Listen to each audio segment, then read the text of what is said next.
Jim DeFede is going to join us later in the program. I can say legendary local journalist Jim DeFede, holding on to old-fashioned journalistic values at a time that it is harder and harder to do that. Jim DeFede has been holding people accountable in South Florida for a really long time. So we've got a lot of ground to cover with him. But before we do that, Billy, I wanted to talk to you about a handful of things in Miami. You have argued with Whittingham and with Mike Ryan about Mel Reese. I drove past Mel Reese the other day. It's a beautiful piece of property. It's a nice piece of land. It is something that should not be given away in a time that South Florida, our real estate is worth a great deal. But there's another hustle going on in Mel Reese in the shadows of the hustle we've been talking about for months. And every time you drive by there, don't you think like, oh, this is going to be a mess? Whether it's the remediation, the construction, once that property is open and active, like... Oh, I can't even imagine. Right? As terrible as... I mean, you're always talking about the infrastructure here, and I will... For those of you who do not know Miami... we do not have the infrastructure for what is presently in town. And Popsicle sticks and Elmer's glue. And our town is built upside down. There's next to no reason. Where this Mel Reese Park is in the middle of everything is already a congested nightmare. The idea of bringing cranes in there to construct all day is going to have in the center of our city just plumes of smoke into the airport sky. To the south, you have the 836, the Dolphin Expressway, one of the busiest, most traversed, traveled roadways in the entire state of Florida. Back in the early 2000s, an engineer for the Miami-Dade Expressway Authority estimated that in order to get the 836 Expressway running at a reasonable rate of speed, not even the speed limit of 50, 60, 65 miles an hour, just a reasonable rate of speed at high traffic hours, at rush hour, they would need to expand it into a 18-lane highway. That was 20 years ago, Dan.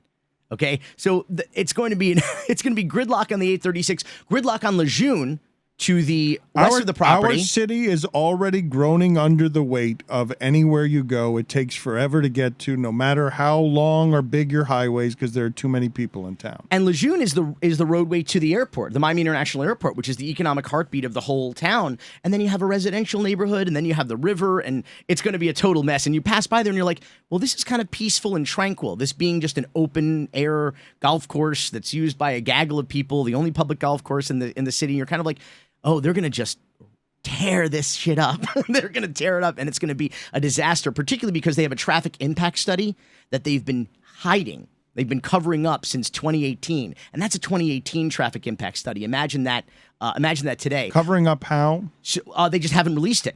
We know that they did it, and they've refused to put it out, while people have been saying, well, what about the traffic impact study?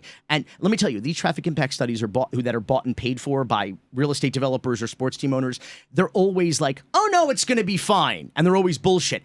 If they're too scared to put it out, you better believe that it says some pretty terrible, terrible things.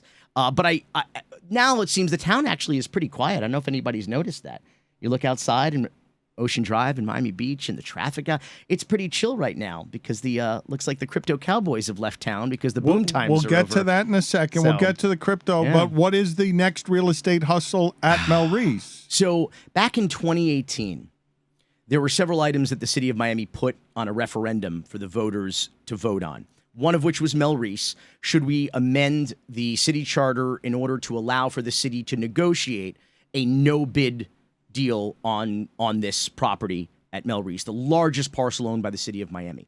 Another of the items was, should we allow the city to move forward with a contract to sell a parcel of waterfront property on the Miami River? By city charter, we have to go to referendum in order to sell a city-owned piece of waterfront property.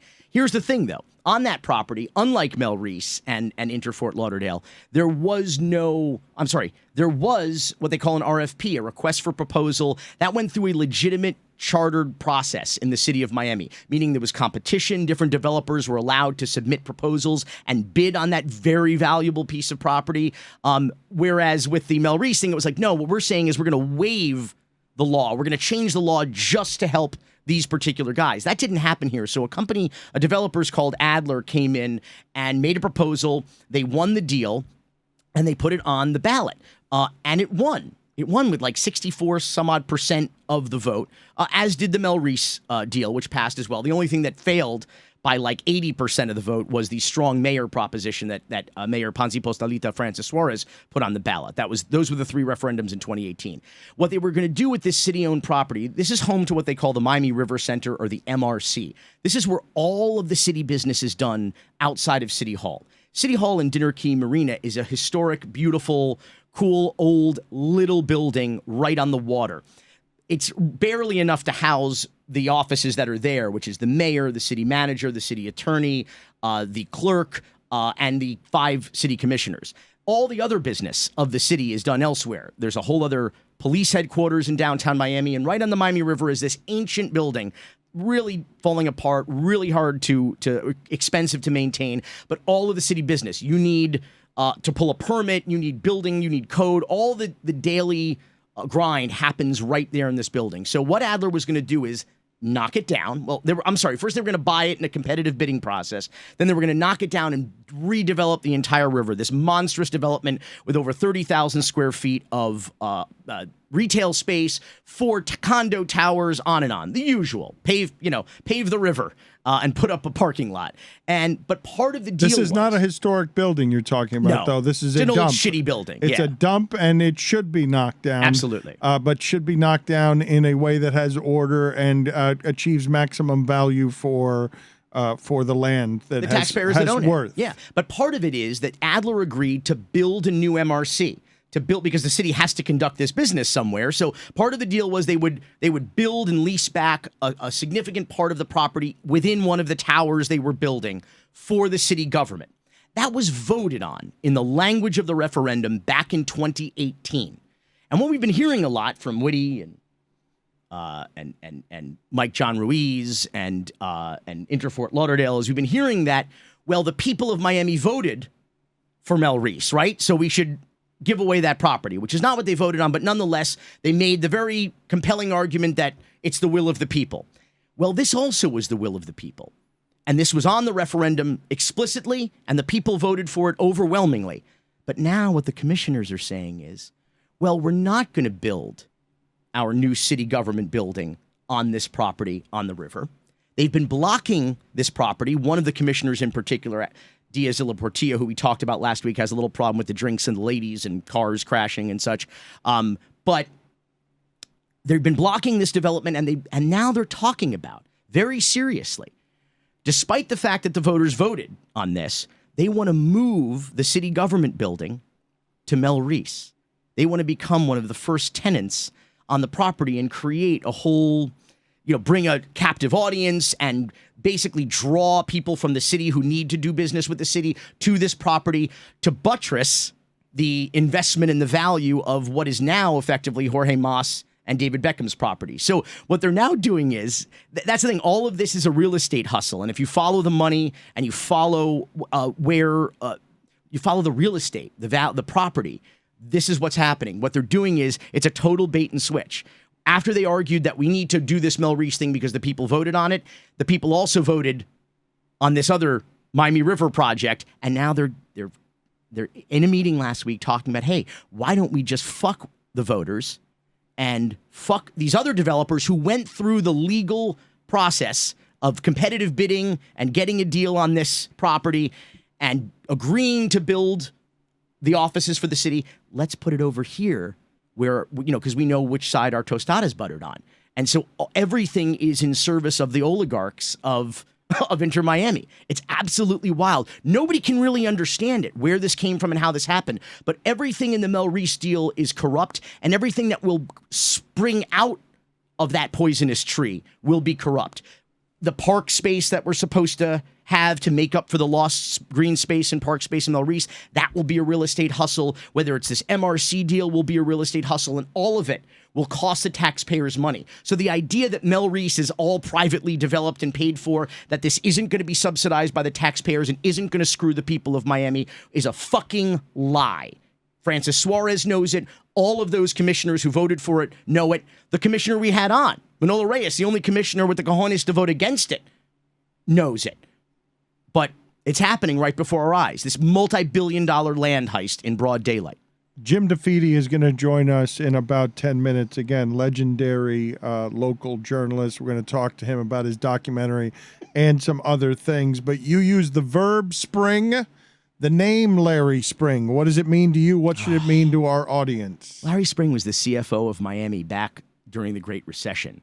He led, it was a difficult time economically for the entire country, but he led the city in the shadiest way. They played a shell game with money. They were moving money around between accounts. They were misusing and misappropriating funds. They were lying to investors and to the SEC about how financially solvent or insolvent the city was, about the value of their bonds. Tuesday in Miami. It was a major duty securities fraud.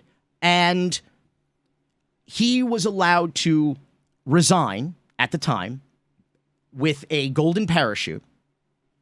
He sprung right out of City Hall. A deal negotiated by city manager Tony Krapp. You can't make this up. City manager Krapp negotiated this deal. 2 P's, 1 P? 2 P's and PP. And he, in the wake of that, the SEC found that this fraud had taken place in the city. It was laid on one of his subordinates, one of the chief financial officer of the city's subordinates, who got into a whole mess of trouble. And of course, the taxpayers of the city of Miami had to pay a fine in excess of $1 million for the fraud that their own government was perpetuating on them. And now they have to pay the fine, of course, to make it right with the federal government. In the meantime, this guy... All of that fact. Yes. Everything that you just mentioned, yes. Something that you would think would disable somebody from ever being able to get back into power of any sort. And his house was foreclosed on at the same time, during what was alleged may have been mortgage fraud, where he misrepresented his address. All of them forfeitures of credibility, some of them possibly criminal. Mismanaged his own funds, mismanaged the city's funds, left with a golden parachute. Prosecuted for any of these things? No, of course not. No. The city was civilly by the SEC. And of course, the taxpayers, again, who were the victims of the crime, wound up paying the fine for said crime. Okay, so he comes through and he just grabs a bunch of things from government, as many people do, and then what happens? Well, last week he was just reappointed this chief financial officer of the city of Miami by the new city manager, Art Noriega. I really don't know what else to say about it, but in the words of Francis Suarez, if you put garbage in, you're going to get garbage out. This is a guy who was just fired from his position as city manager in North Miami. This was a guy who Art Noriega, the current city manager, who was the CEO of the Miami Parking Authority, which is a real estate racket disguised as a parking racket and towing racket.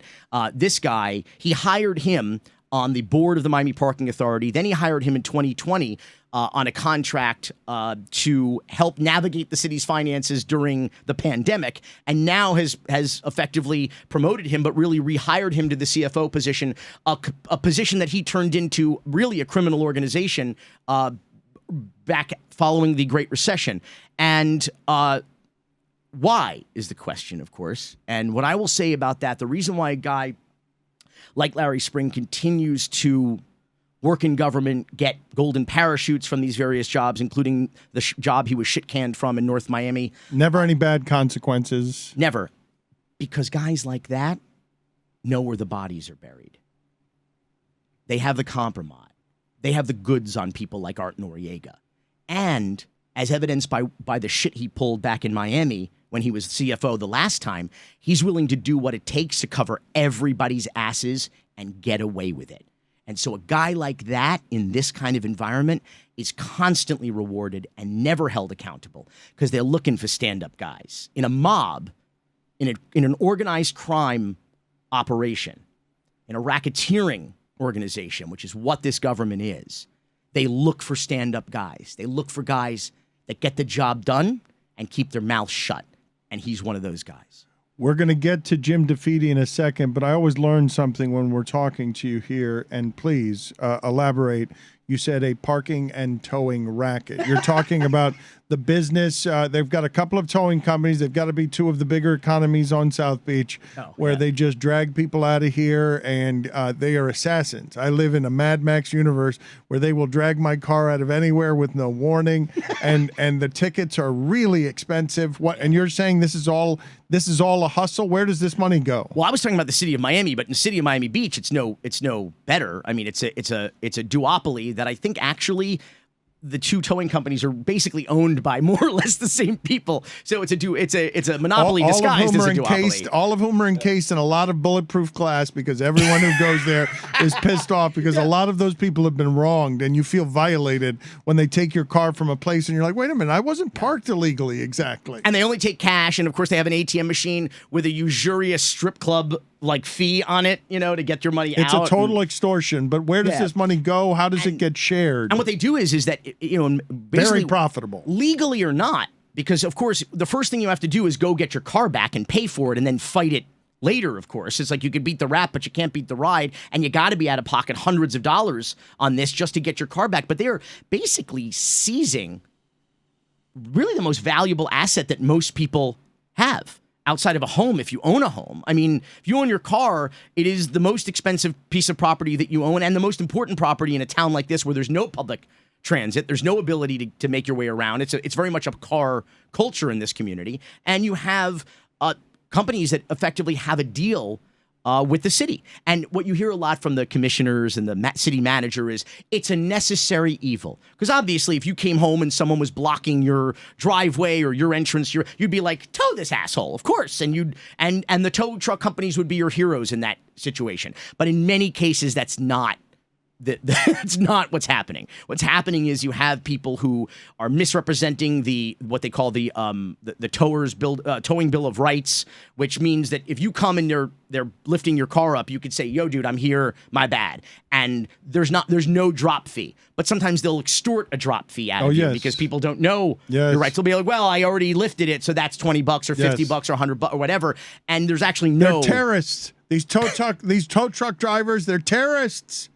They do that. You get up near them and you're like, wait a minute, I'm right here. This isn't illegal. And it's like, $50, $100, $75. That's extortion. And it's illegal.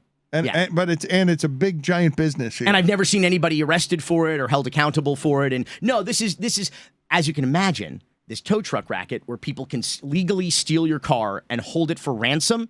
You can imagine how generous they are to our local politicians with donations to their political committees. What else can you tell us about this business, though? Do you have other details for us on how the parking and towing, how it works, who gets that money? Because it's a lot of money. They stopped during the pandemic. For about 18 months, you could park wherever it is that you wanted to. But during the pandemic, they stopped doing some of that, and now they have resumed, and the fees are exorbitant for anywhere you park that you're not supposed to be without paying. Not really. In Miami Beach, they went into residential neighborhoods where people were stuck at home. They weren't leaving for work during the day, so they left their cars parked out on the street because their buildings don't have sufficient parking.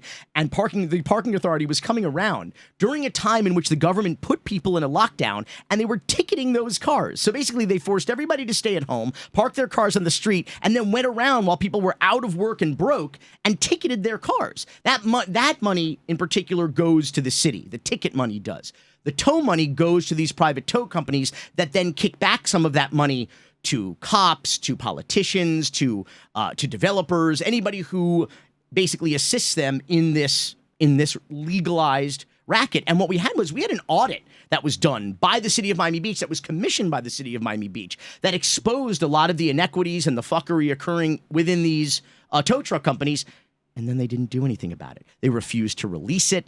People had to get an early draft of it. The media did via a public records request. They didn't want to release the findings. It was an audit, is what it was. They made a reality show, South Beach Towing, around it. Oh, God. All scripted, by the way. 100%. Some of the worst television I've ever seen in my life. Some of the worst television ever created in the history of creating things. Yeah, I've created a lot of bad content, and I will say nothing Nothing comes close to the quality of South Beach towing. Before we get to Jim DeFede, are you going to take a crypto victory lap because everything that you said was going to happen with Francis Suarez and Miami Crypto? He is running. He is now denying things that are on tape with him saying, like he's just pretending that he didn't endorse this with the full endorsement of his mayoral office, as if a pioneer, as if using his political power as no one in the country was using it to make crypto credible from a political position. He's a crypto mayor. Own it. Own it. He wanted it. He can have it. Own it. Miami Coin has lost over 98% since its all-time high last year. So if you invested $100 in Miami Coin last September, you now have less than $2. The average gallon of gas in the state of Florida is $4.89 right now and rising. So you could barely buy a cafecito with the money you would have left from losing it in Miami Coin. I refuse to take a victory lap for people losing their money, whether they're stupid or not, but they're being preyed upon by people who are in a cult, in an economic cult, selling imaginary coins to people and stealing their money. It is a Ponzi scheme, and people are losing their shirt. This whole concept of, never sell, hold on forever. People need that money now. They need to cash out. They need money to pay for gas. They need money to pay for groceries. Okay? They need to be liquid. And they're finding themselves having lost an extraordinary amount of money in these cryptocurrencies. And in some cases, not even able to cash out because some of these companies like Celsius have shut down the ability of people to trade or withdraw their funds. It's basically like an old school run on the bank, but with no FDIC protection and no guarantees by the federal government and no bailout. Speaking of bailouts, though, I do want to say one thing. The Miami Herald this week finally released an editorial, an op-ed about the Proud Boys, a story that we have covered better on this rinky-dink show than the Miami Herald has covered in years. Hey, man, watch what you're saying, though, rinky-dink. I'm talking about because the New York Times, which we grifted off their reporting, and we did an anonymous voice. You are saying we did more than the Herald because the Herald did nothing with a story about the idea that a hate group would be overtaking some Miami politics quietly somehow. Not only is the hate group hijacked one of the two major political parties here in Miami-Dade, but one of the leaders of that group and one of the co-founders of Latinos for Trump from that group of Proud Boys was just charged with seditious conspiracy against the United States of America. It was not even the top story at the Miami Herald when it happened. A Miamian was charged, I repeat, with seditious conspiracy against the United States. It wasn't the top story at the Herald. Why? They have been petrified of this story for whatever reason. It reminds me of the Elian Gonzalez days in the newsroom. You would know more about that than I do. But I don't know what's happening. I don't know if it's just good old-fashioned incompetence. A newsroom disconnected from its base? Or what do you... No, I think a newsroom scared of its base, afraid to alienate its base. I'm not sure. When you say same as Elian Gonzalez, are you saying a newsroom afraid to run too hardline counter to Cubans because in this town that can be business death? Is that what you're saying? That's what I'm saying. Or just good old-fashioned incompetence from a decimated newsroom in a dying operation. I'm not sure which. Because oftentimes when I think something's corruption, it's just good old-fashioned incompetence. And then sometimes it becomes corrupt when they try to cover up the incompetence. But I don't know what happened here. I know that this reminds me of the good old days of the Herald when they missed the Watergate story and have been trying to catch up ever since. The Watergate burglars were from Miami, and it took some reporters from the Washington Post to come down to Miami following the money to break that story. The Miami Herald has been scooped on the Proud Boys story by every other news organization in the country, okay? by Jose Pagliari, by Patricia Mazzei. They have not covered this story well or at all, really, right? Right, and I'm not exactly sure why. They finally came out with an editorial that's like, well, this is super bad, guys. Like, okay, thank you. Better late than never. But where the hell have they been? Why has the Miami Herald had a seditious conspirator against the United States of America under their noses for years and have done none of that coverage? None of it. It's bizarre to me. We will talk about the decimation of journalism and the history of corruption in Miami with an expert at the center of the decay, Jim DeFede, next. Billy, I do not know what your Mount Rushmore of South Florida journalists is, but Jim DeFede, if he's not carved into the mountaintop, is one of the guys vying for mountaintop appraisal, is he not? Oh, absolutely. He came to Miami at such a crucial moment in our identity crisis, if you will, in our evolution or development, and was rational, objective eyes for people who couldn't or didn't want to see the forest for the trees. Jim came in and just blasted a spotlight, part of a murderer's row of journalistic talent at the golden age of the Miami New Times, our alt weekly, the Village Voice of Miami, if you will, throughout the 90s, and has just made an indelible mark from the New Times to the Herald to CBS Miami. We're going to welcome him in now and talk about his documentary as well. But let's welcome him into the conversation that we were having with depleted resources all over South Florida, Jim. And welcome in as a South Floridian and a man who has protected this area from corruption and exposed corruption at every turn. Can you even fathom what has over-flooded through the gates of journalism here, where journalism has fallen apart to such an extent that you can get away with more in Miami than you've ever been able to get away with? You're 100% right. It's insane, the level that goes unchecked here, in part because the failure of the media, the failure of corporate-owned media, whether it's CBS or the Miami Herald or any of the other news agencies, just by losing resources, have not been able to cover a very difficult community to the way that it should be. And it's funny, when I was at Miami New Times, I used to write critical stories of the Miami Herald. Back then in the 90s, I wrote a story once called The Incredible Shrinking Herald, where I lamented how they were cutting staff and everything was going back. I look back on that now. Those were the glory days. I was bemoaning the glory days. That's when things were actually good, when you actually had an investigative team that was fully staffed, that you had reporters covering city and county hall. That's long gone. You had a newsroom. There's no newsroom anymore. Well, the Herald doesn't have a newsroom. I haven't been in, part of it is COVID. I haven't been in the CBS newsroom in 2 years.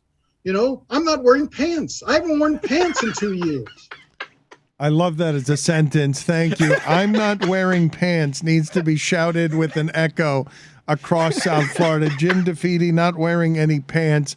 Let's talk about politics in Miami, Billy, because I know that you wanted to bring, before we get to his documentary and what that's about, I know that you wanted to just cover the appalling history that is Miami politics and our ability to repeat history again and again, learning nothing from the corruption. Well, I'm really encouraged because, I come in here and scream that the sky is falling every week and that this is a absolutely historic time in corruption, in the scope of the corruption, in the obviousness of the corruption, and the utter lack of accountability. And Jim has covered this for decades now. But I look back, Jim, on the days of Commissioner Joe Gersten, and Commissioner Miller Dawkins, and Commissioner Art Thiel as almost quaint. Art Thiel, who I refer to as the last politician in Miami to have any shame or self-respect. But that is a tragic story. But what he was accused of, what any of these guys were accused of, what some of them were arrested for, is almost charming. It's petty corruption in light of the scale and scope of the hundreds of millions and even billions of dollars that we're seeing transacted today. And that was always am I being hyperbolic on this show or is this? No, so I always like it to think of it as there are different phases. Miami is as corrupt, maybe more corrupt now than it ever was in the past. But the corruption is different. When you're referring to like the 90s, that's when I came. I came to Miami in 91. And there was Operation Green Palm. And I remember Like, oh my goodness, it does seem quaint by comparison. Miller Dawkins, a Miami City commissioner, sitting in a car in the parking lot of a Denny's, shoving $100,000 of bribe money into his pockets and saying that, well, the FBI will never be able to find this money, as two FBI agents in a van a half a block away are listening to the entire affair and videotaping it. In hindsight, it seems quaint. Cesar Odio getting kickbacks, for a minor contract at the airport. All of that they went to prison for. We're still corrupt today. We just have gotten smarter about the corruption. You don't have to be in little secret rooms shoving money into your coat pockets. You can just do it in an outlandish sort of way. You just do it big. And part of it is through campaign contributions, and part of it is the corruption that comes from all the money that enters into politics. But yeah, it's gotten more sophisticated. I used to say, people would ask me, is Miami more corrupt than anywhere else? Look, New York was vastly corrupt in the early 1900s when Boss Tweed controlled Tammany Hall. Chicago was corrupt in the 20s and 30s. LA was corrupt in the 50s and 60s. Miami's heyday for corruption was the 80s and 90s. Now, New York, Chicago, LA, Miami, they're still corrupt. They've just gotten smarter about their corruption. They know not to be stuffing money in their pockets at a Denny's parking lot.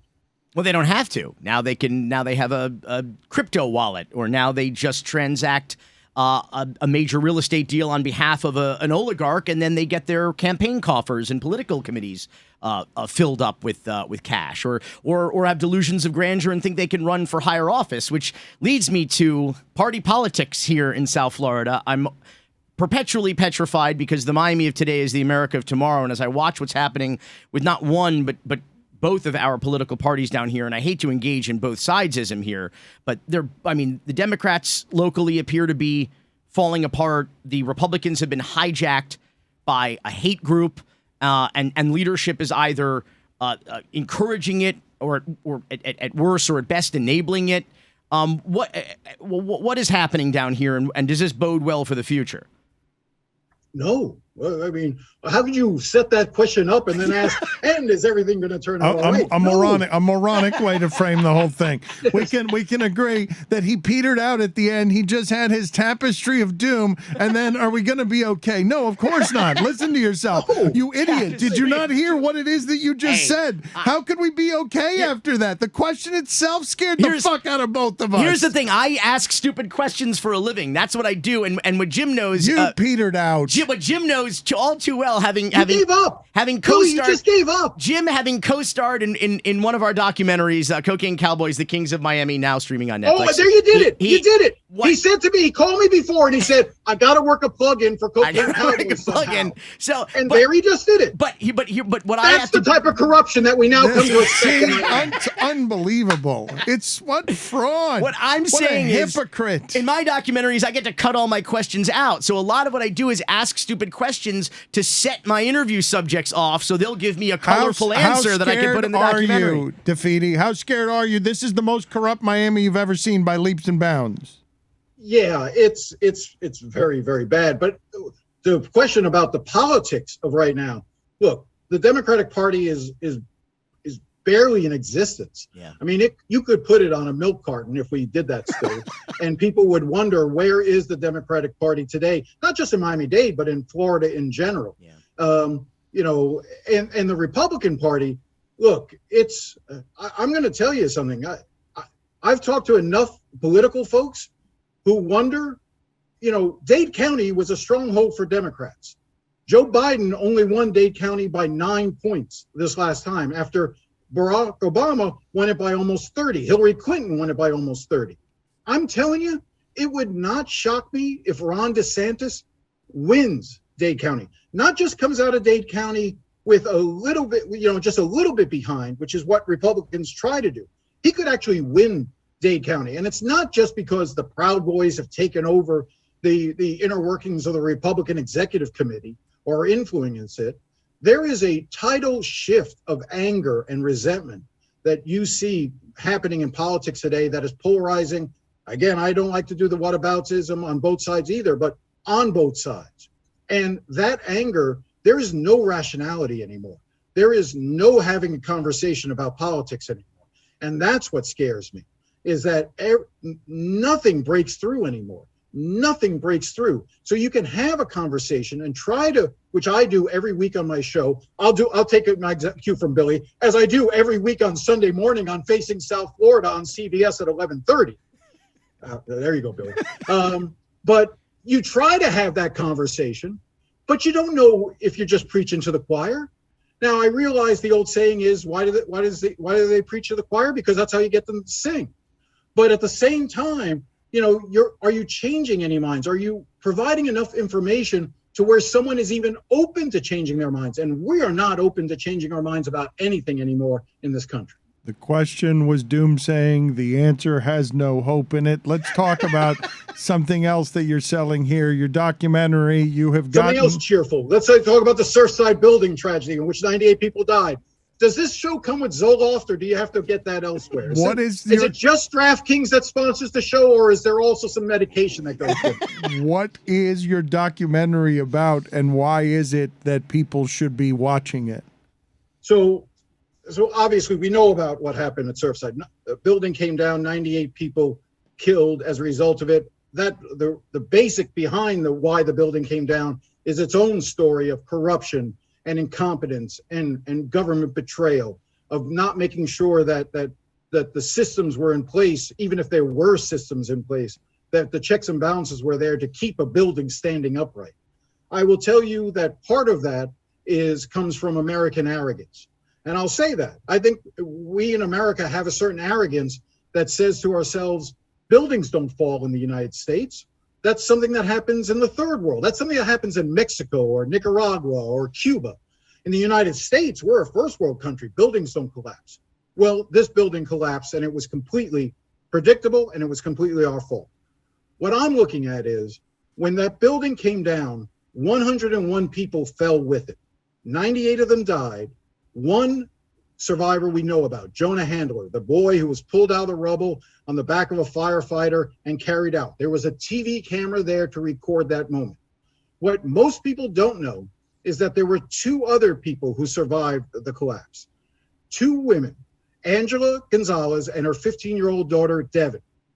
They were thrown when their 9th floor condo unit literally split in half. They fell from that unit and fell more than 5 stories onto the debris pile below as the rest of the building cascaded down around them. Angela shattered her pelvis. Devin, a young volleyball star who plays at Miami High and also plays for some private teams in Broward, she fractured her leg, bone sticking out. And what we have done is we've documented how they survived that fall, which is miraculous in itself. The firefighters who rescued them, who risked their own lives to get to her when there were no cameras around to record it. And then for the past year, we've been documenting how Devin Gonzalez, 15-year-old Devin Gonzalez, is fighting to get back and using volleyball and that drive to want to get back on the volleyball court and play competitive volleyball again as she meets with doctors, physical therapists, and begins slowly training with one of her coaches to get her back into shape. She hopes to be able to play this November. So it's a story, and it's perfect for you guys because there's a sports angle, as Billy told me earlier. That's always important. But the sports really angle is unnecessarily aggressive. The audience does not need your sports angle. The building collapsing and the tragedy is enough without the volleyball story. That it is a lovely story, I don't dispute. The audience was plenty moved once we've got to the building collapsing. Don't dumb it down for my people. For your people. Suddenly they're your people. Like I've listened to your show. I know your people. I'm your people. You need to dumb it down for me too. So that's fine. But it is. It's like so Devin's father died in the collapse as well. So it's also about how that family is dealing with the death of their father. And to some extent, all that Devin's mother wants, Angela, is to be that crazy, screaming volleyball mom that she was before. She just wants that part of her life back. Devin wants that part of her life back as well, to be on the court. And so it's fascinating to watch. We were there the first time that she was given clearance to be able to jump, and I'm not talking about trying to jump high over the net. I'm just talking about being able to jump onto a 6-inch platform and land securely. And just watching that moment, and then how this kid who went through the most horrific year, multiple surgeries, terrible pain, the emotional anguish, just suddenly lets out a smile as big as you can imagine the first time she's allowed to jump. It actually gives you a little bit of hope out of something tragic that happened that night in Surfside. Last year, Jim DeFede wrote and produced Bonded by Tragedy, 30 Days in Surfside, an incredible documentary for CBS News through the eyes of the first responders. Now, for the one-year anniversary, he is releasing this two-parter about the experience of the victims and the survivors. It premieres June 22nd and June 23rd, 2 nights in a row, 7 p.m. on CBS in Miami, 7 to 8 CBS in Miami. 2 one-hour specials written and produced by Jim DeFede. Anything else? That is correct. You have stated it correctly, Bill. Anything else that you want people to know about this? Because we're sending them to an appointed time and place, which isn't where and how people watch, or a lot of people watch television anymore. So tell people. It'll be online as well. It'll be available online and streaming for the future. The other thing, look, I think that as we approach the anniversary next week, I think it's not just about the 98 people who died. One of the things that we are also looking at is, in some ways, those 98 people who died, their lives are sort of frozen in time, and they're remembered in a revered way. Just like anyone who dies, unfortunately, they sort of become that frozen moment. I've been looking at and spending a lot of time with the families who have been coping with that pain. Families who have openly discussed with me. Some have thought about suicide. Others who have wondered if their marriage will survive. I've dealt with family members who just had to not just leave Florida, but leave the country. One moved to Africa because they found that the pain and misery that they found in Africa was the only place they could relate their own pain and misery. These families are going through torture and continue to go through torture and will for the rest of their lives. It's almost as if that day became a demarcation point for all the families who survived and lost loved ones. There was their life before June 24th, 2021, and there's their life after, which is why part 2 of my documentary is called Surviving Surfside Year 1. Jim, on a happier note, I want to talk about politicians in Miami-Dade County from both sides of the aisle. There's that term, both sides. Again, I hate it, but it happens to be true. Kowtowing to a regime in Qatar who is famous for being anti-Semitic, misogynistic, homophobic, also, pays the Cuban regime for effectively its doctors who work for 10% of their earnings, in addition to enslaving immigrant populations to build infrastructure and trains and World Cup stadiums. And here is Mayor Daniela Levine Cava, the mayor of Miami-Dade County, a progressive who won by about the margin that Joe Biden did, but she was, of course, in 2018. But she went along with Alex Diaz-Laportilla, a Republican from the city of Miami, who rails against the criminal regime in Cuba, but seems totes cool with Qatar. Went along with Christine King from the city of Miami, went along with Oliver Gilbert and Keon Hardeman, county commissioners. I'm just utterly baffled about this trip that was set up by the mayor's political consultant who was very involved in the running of the county government, Christian Olvert, who also, as it turns out, is a registered foreign agent paid by the government in Qatar, and who went along with this delegation, but it wasn't reported that he was going along with the delegation because, she claims he was not there in her capacity as my consultant, but in there in the capacity of the Qatari consultant. I'm so what is the question? Baffled by this. Well, was there a question? No, there's not. What the fuck is happening? Okay, very good question. Okay. What baffles me is that you're baffled by this. Yeah. I mean, it's a free trip to a country where they're going to be feted like sultans themselves. Yeah. They're going to be given wine and dined and given a wonderful experience. Boondoggle junkets have been a way of life in South Florida for a long time. We send people to the air show in France every year to look at planes and say to themselves, oh yeah, we should have planes fly to Miami. We already have planes fly to Miami. You know, junkets are a part of it. Yes. Now you want to make a moral code about the fact that this particular country is a terrible country and does awful things. And so why would they in any way tacitly support it by going there? You know, ask Joe Biden if he ends up in Saudi Arabia next week, the same sort of question. I think the idea of reputation laundering, which is what the Qatari government is doing, they're trying to burnish their reputation by bringing in outsiders and photo ops and the rest of it. It's something that we love in South Florida. We live on reputation laundering. One of the first columns I wrote at the Miami Herald was about two pillars of society who died, Leonard Miller and George Batchelor. Leonard Miller, the founder of Lennar Homes, and George Batchelor, one of the giants of Miami aviation going back decades. And when they passed away, the Herald gave incredible glowing tributes and obits to both men about how generous they were and how wonderful they were and all the money they donated. You know, yeah, but nobody asked the question in South Florida, how do you make that money? And in the case of Leonard Miller, it was pointed out that, you know, the Herald obituary at the time, and I was working at the Herald obituary at the time pointed out that, you know, he had been cleared of wrongdoing after Hurricane Andrew questioned the value of the homes and the quality of the homes being built in South Dade. Well, yeah. And then I went and pulled the report and found out they wanted to indict him, but the statute of limitations had expired after 1 year of construction. And the reason that the statute was set so ridiculously low was because the Lennar Corporation went to Tallahassee and got them to create that low standard so that there was a statute of limitations that only lasted a year. George Batchelor, the other stalwart of the community at the time, was a guy who, hand to God, the Herald had written stories about the fact that he was an old-time Miami guy, didn't appreciate Cubans in Miami, and when his aviation business, when he started hearing people speaking Spanish, he posted a note saying, do not speak Spanish at work. Jesus. And they thought that they just meant that they couldn't speak like to customers in Spanish. And the next day he was walking through the employee cafeteria and heard a couple of mechanics speaking Spanish to one another.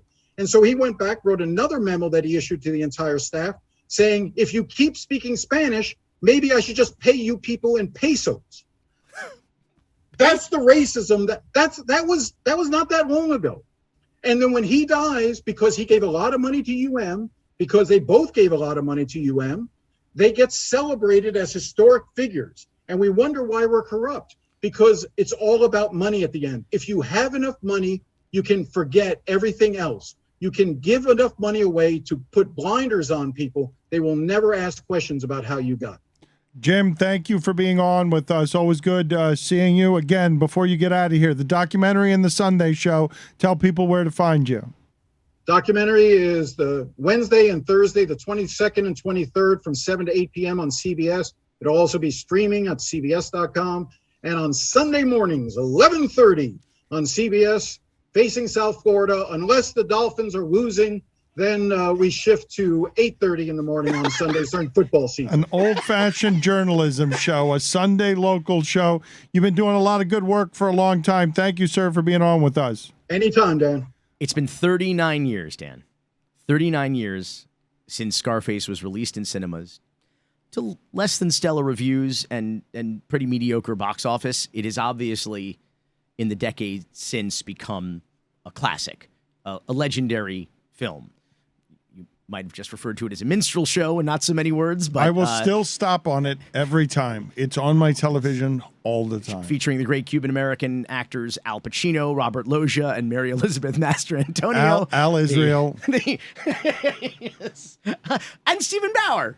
Yes, one original Latino. Yes, Stephen Bauer Manolo was in there. Yes, playing F. Murray Abraham. Yes, the great Cuban-American actor F. Murray Abraham. We are mere blocks from a CVS. It is now a CVS, but the chainsaw scene that took place in Scarface, famously blocks away from here. But yes, of course, Stephen Bauer, legend of star of Que Pasa USA here in Miami in the role of Manny Token Rivera in Scarface. I think he's the one Cuban-American actor in the entire what is the ensemble legacy cast. of greatest Miami-rooted shows in television history? It's Miami Vice.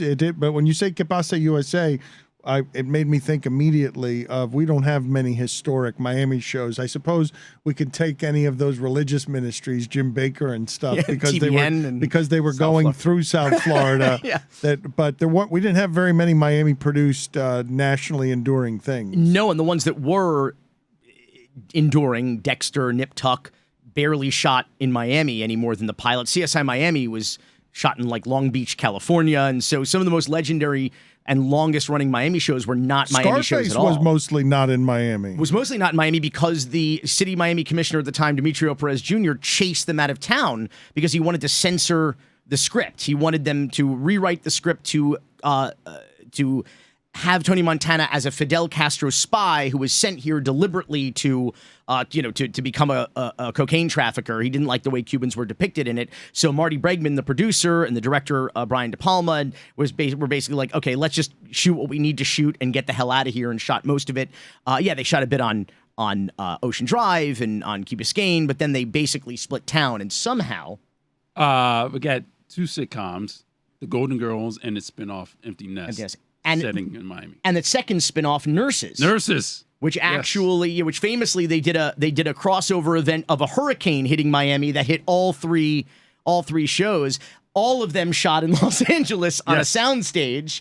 That's the thing, is like most of the Miami stuff, and then there was like some fun Miami movies through the '90s, Bad Boys, The Birdcage, The Specialist with Sharon Stone and Sylvester Stallone, which is like a craptastic Miami movie. Just Cause with Sean Connery.